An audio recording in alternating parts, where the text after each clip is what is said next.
Hello folks, and welcome back to Mod of the Month, the feature where we showcase a number of the top completed project logs from the last month over on the BitTech forums. Now, things are a little bit different this month though, because we're in quarantine lockdown and that's had quite an effect on a lot of the project logs. So normally we'd have Computex around the corner, but that's been pushed all the way back to the end of September, which means that a lot of the mods that would normally be done for that have either been postponed or potentially cancelled. Also, different modders are finding it difficult to get materials or have access to their tools.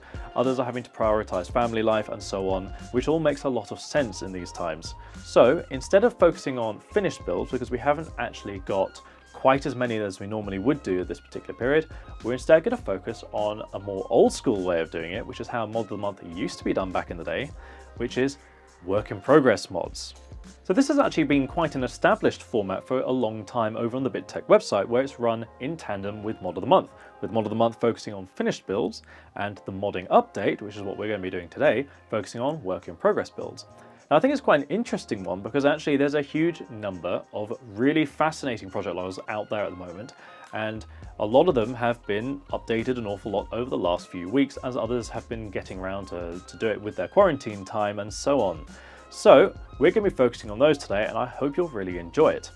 That does mean though, things are a little bit different in terms of the prize pooling as well. So instead of the Hydro X gear that's available for the Mod of the Month competition, the winners of this contest, so there's only one winner this time, will have a choice of either black or white LL120 triple pack fans, or they can have an IQ LS100 lighting kit. So that's the one which can go behind your monitor and theme your entire desk setup along with IQ. As ever, I hope you'll enjoy all the projects. Don't forget to leave us a comment though this time, telling us what you think about this new format, because if it's something you enjoy, it might be worth exploring in the future. But for now, let's take a look at the builds. It's without saying that a huge congratulations goes out to last month's full competition winner, Curve 3D by C4B12. Small form factor builds can often be quite a tricky sell in competitions, but Curve 3D packed in a ton of character. The elegant enclosure and old school modding journey won over the crowd, scooping up the top spot in the process.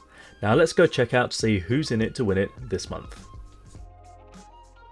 Tweaked Mesh FI S2 is sort of just that, a fractal Mesh FI S2 chassis. However, Tweaked does it a little bit of a disservice. The case is more of an outer shell donor in this instance, as Horse Customs has replaced the entire interior with a custom designed and laser cut framework. The design began life in SolidWorks, where you set to work rearranging the components so that the two 360mm radiators stand vertically on either side of the motherboard. By placing them at 45 degrees, rear access is still possible, meaning that the motherboard and GPU don't need to be rotated. On the back of the tray sits a very elaborate distro plate, containing not only the fluid channels, but also pump mounts and cable paths. The GPU is mounted vertically via a riser cable, allowing for slim profile and elegant tubing routes. Lighting is being provided through the use of RGB E-loop fans placed behind the radiators as well as above the hardware in exhaust. Now I'm certainly very interested to see how the loop will play out once the distro plate has been cut and installed, since it's quite a major component and a particularly tricky one to do, so that'll be definitely worth keeping an eye out for. Spic is a bit of a veteran in our Mod of the Month competitions, and with Sputnik it's fairly straightforward to see why. Sputnik is a scratch-built mod being built for Cooler Masters 2020 World Series, and it employs many of Spic's signature techniques. The chassis itself is formed from laser-cut sheet steel and incorporates all of the major elements of the build. The tricky thing about doing this style of mod is in the planning, as one needs to consider as many of the possible difficulties and also configurations as possible, because you don't get the chance to change things along the way. It's much more akin to prototyping a production case, something that Spic has actually dabbled in a previous project in fact. The panels are riveted together and form a sturdy structure into which all of the components slot with a pleasing accuracy. Now whilst the design is quite a departure from the spherical form of its namesake, the triangular form is fairly unusual and makes for some interesting creative opportunities. I'm particularly curious about what the intentions are for the cooling system, as well as the final finishes for the panels, whether the raw metallic look will persist or if he'll instead opt for a painted or powder coated finish. In stark contrast to the previous two mods, Defiant likes to take the organic approach with his projects, instead choosing to evolve the design as it's built up. DM01 Hypercase is primarily built from acrylic panels, each of which has been hand cut and finished. By bonding the parts with acrylic cement and then overlapping panels, a very strong structure can be achieved. The top panels actually feature low profile bracing to help prevent unwanted flex which could weaken the joints or otherwise stress the acrylic. Side portions are held in via long threaded rods which pass through a set of nuts that have been recessed into the framework itself. The rods have been covered with acrylic tubing so that they blend into the chassis. This design is a bit of a departure from the blade type thing that Defiant likes to use, so it'll be exciting to see where he takes it. Typically his builds feature lighting that diffuses through the opal acrylic. However, with the panels being filled and sanded this time to produce a smooth surface, it seems that perhaps painting is going to be on the horizon for this mod. Similarly, it's likely going to be featuring air cooling, so I'm curious if any aesthetic changes will be applied there to tie it all into the theme.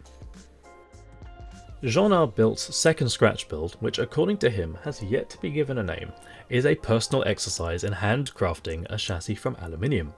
Choosing to cut the pieces by hand, he's gone with an almost tube-like octagonal structure based around the bent panels and structural aluminium extrusions, all bolted and riveted together securely.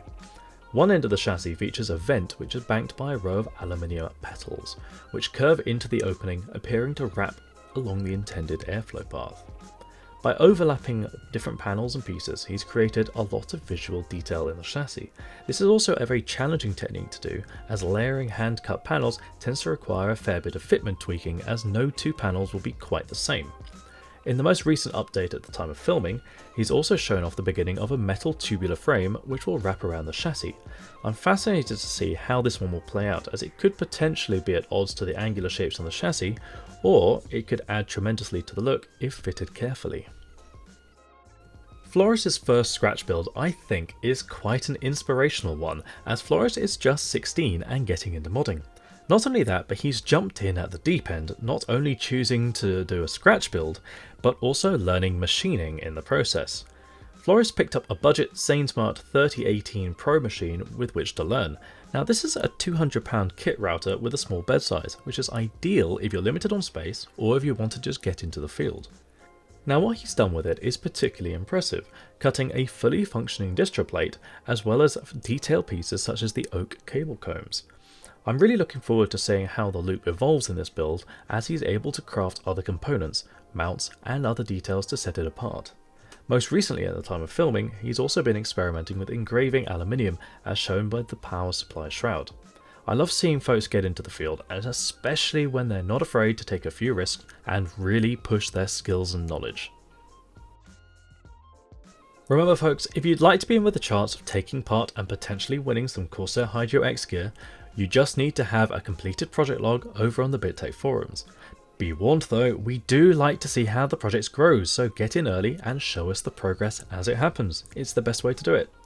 It goes without saying that if you're new to the channel, don't forget to subscribe, as modding really is our jam. We're going to have plenty more project logs, part reviews and tutorials on the way, and you really don't want to miss out on any of it. You can also find us over on Facebook, Instagram, Twitter and builds.gg. And we're also on Discord, which is linked below, so why not pop over, say hi, have a chat with us. Take care and mod on folks. I'll catch you next time.